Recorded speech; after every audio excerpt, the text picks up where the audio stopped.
Assalamualaikum warahmatullahi wabarakatuh. Perkenalkan, nama saya Nur Alda Mutmainnah dengan NIM P1A1190009 dari kelas ITPA 2019.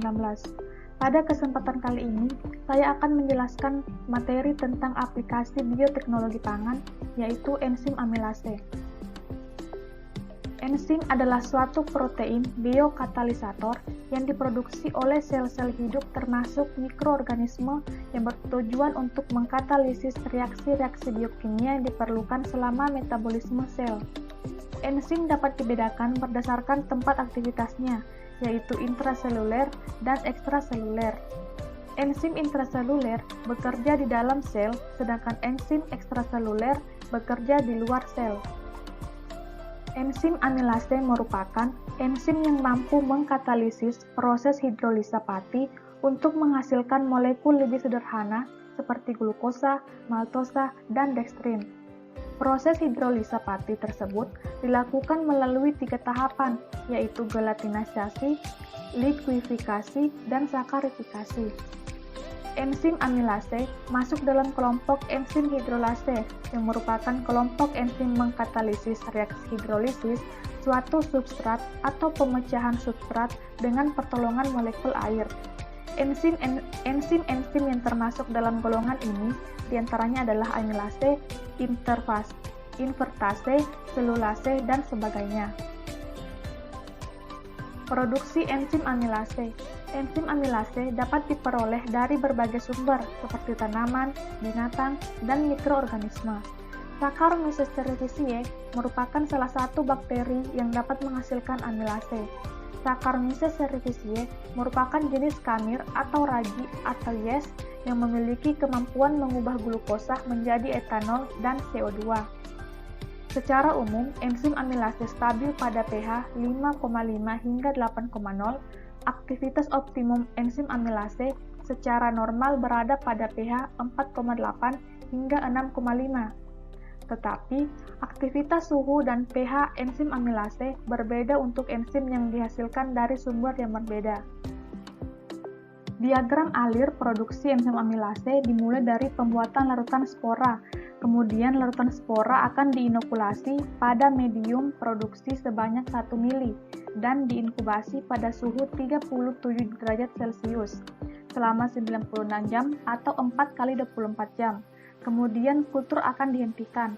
Selama fermentasi media berlangsung, dilakukan perhitungan berat kering kultur setiap 24 jam.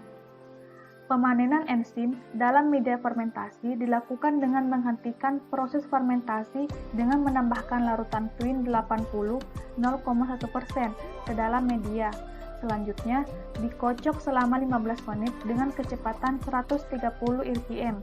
Kemudian disaring. Filtrat enzim hasil saringan disentrifuge dengan kecepatan 3000 rpm selama 10 menit. Filtrat yang mengandung enzim dimasukkan dalam botol tertutup dan disimpan dalam refrigerator pada suhu min 20 hingga min 40 derajat Celcius. Selanjutnya akan dilakukan uji aktivitas enzim. Penggunaan enzim amilase dalam pembuatan sake berbasis ubi kayu. Sake adalah minuman beralkohol berbahan dasar beras serupa wine yang berasal dari Jepang yang sudah dikenal sejak berabad-abad yang lalu. Selain di Jepang, dikenal pula sake di negara Cina dan Korea.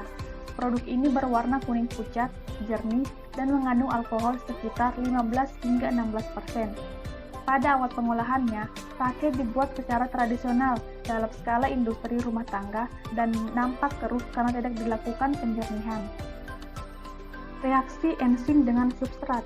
Dalam pembuatan sake berbasis ubi kayu, diperlukan enzim amilase untuk mendegradasi pati menjadi glukosa, dan selanjutnya glukosa akan dirubah menjadi alkohol dan Saccharomyces cerevisiae.